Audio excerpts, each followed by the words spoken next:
لە ساڵی 2024دا 182 پێشێلکاری بەرامبەر ڕۆژنامەنووسان کراوە. ئەمڕۆ سەنتەری میترۆ لە دووتوێی کتێبێکدا سەرجەمە پێشێلکارانەی خسۆتە ڕوو. من ئەچمە لای ڕەحمان غەریب ڕێخەری سەنتەری بیستۆ. سڵاو لێ بەکاک ڕەحمان. ڕاحەگەمی. ئەمڕۆ ئێوە چیتان پێشکەش کرد؟ چیتان بەلایەنی پەیوەنددارا؟ خۆی راپۆرتەکە بیرخستنەوەیە، یعنی بیرخستنەوە بۆ حکوومەتی هەرێمی کوردستان کە ژینگەی کاری ڕۆژنامەنووسی چۆنە. هەنێ ڕقممان خسۆتە ڕووەکو جەنابە باسە کرد و باسمان لە کۆمەڵێ کێشە کردو کە لە بەردەم یاسای زانیاریە، لە بەردەم حزوری هەموو لۆگۆکانە لە چالاکیەکانی حکوومەت، یعنی ڕەچاوکردنی فرە ڕەنگی بکرێ، فرە دەنگی بکرێ لە چالاکیەکانی حکوومەتی هەرێمی کوردستانە. وەک داوامان کردو یاساکانی ڕۆژنامەگەری و زانیاری جێبەجێ بکرێ. داوامان کردووە ئەو ڕۆژنامەنووسانەی کە ئێستا کەیسەکانیان یەکلانە بۆتەوە وانەی حکوم دراون هەمویان ئازاد بکرێن، ئاسایش و دەستگامنی و هەواڵگیریەکان بۆیان نەبێت لە کەیسەکانی بڵاوکردنەوە ئازادی ڕادەربڕێن بێنە ناوم کەیسانە، بەڵکو تەنها پۆلیس بتوانێت لە کەیسەکانیان بکۆڵێتەوە و پۆلیس ئەگەر مۆزوعی دەستگیرکردن هەبێ پەیوەندی بە بانکردن هەبێ بۆ دادگا لەلایەن ڕۆژنامەنووسەوە هەر پۆلیس بەم دەورە هەستێنەک جیازێکی ئەمنیتر. ئەو 182 کەیسی کە تۆمار کراوە لەم دووتێم کتێبەدا ئەمە سەرجەم هەرێمی کوردستانە یاخود عێراقیشە؟ بەس هەرێمی کوردستانە. ئێمە چاودێری ڕۆژی ئازادی ڕۆژنامەنووسیەکەین لە 4 پارێزگا: هەڵەبجە و سلێمانی، دووەک و هەولێر. ناوچە ئەوانەی کە دابڕێنراون لە هەرێمی کوردستان ئەوانەی تیانە لەگەڵ محافزاتی عێراقی. تەنها لەبەرەوەی ئەو ڕێکخراوەی کە بڵین فەندی ئەم کە ڕێکخراوی ئایامێسی دەنیمان کە فەندی ئەم پرۆژەی کردووە، تەنها ئەم 4 پارێزگایەوە.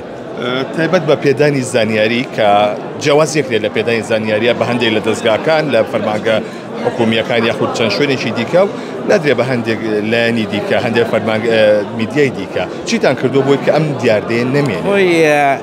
من بە ڕووی دەم بکەمە جەنابی کاک مەسرور بارزانی سەرۆکی حکوومەتی هەرێمی کوردستان.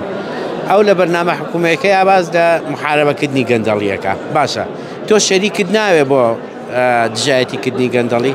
مەبەستم ئەوەیە لە شەڕی گەندەڵیە ئەبێ میدیا شەریک بکرێ لە پێدانی زانیاریە، لە هەڵدانەوەی مەلەفاتە. ڕاستە بەشێکی قەزاییە، بەس بەشێکیشی میدیا دەوریتی ئابینێ، هەم بۆ بنبڕکردنی گەندەڵی، هەم بۆ کەشفکردنی گەندەڵی و هەم بۆ مۆزوعی چاکسازی کە حکوومەتی خۆی ئەعلانی کردووە. لەبەرەوە حکوومەت بۆ شەریکەگەڕێ شەریکێکی بەلاشی هەیە کە ڕۆژنامەنووسانە سوودیان لێوە ناگرێت.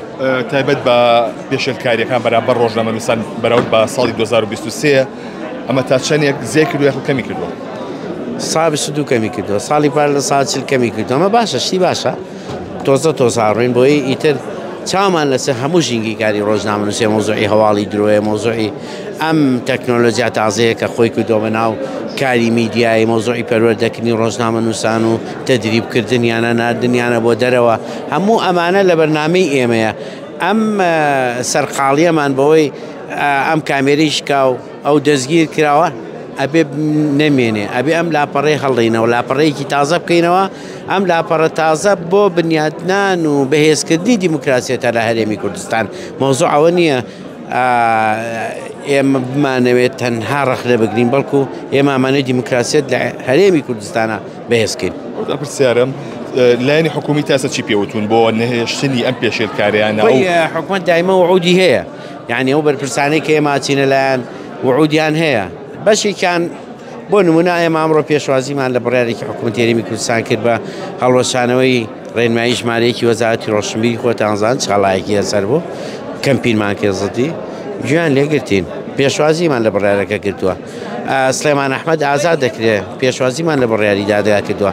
ئێمە هەر تەنها پێشێلکاریەکان نابینین، بەڵکو ئەو دەستکەوتانەیش یاخود ئەو پێشکەوتنانەی یاخود ئەو فرسەتانەی ئەو دەرفەتانەی کە لە بەردەم مۆزوعی فراوانکردنی ئازادی ڕادەربڕینە جا حکوومەت بیکەیان هەر موسسەیەکی تر لە ناو حکوومەتە ئێمە پێشوازیەکەین. سپاس بۆ ڕەحمان غەریب ڕێخەری سەنتەری میترۆ. بەڵێ ئەوەی کە گوێبیستی بوون ساڵی 2023 بەراورد بە ساڵی 2024 لە سایە 22 پێشەلکاریەکان بەرامبەر ڕۆژنامەنووسان کەمی کردووە. ئەمەش وەکو دەستکەوتێکی گەورە دەبینرێت لە هەرێمی کوردستاندا.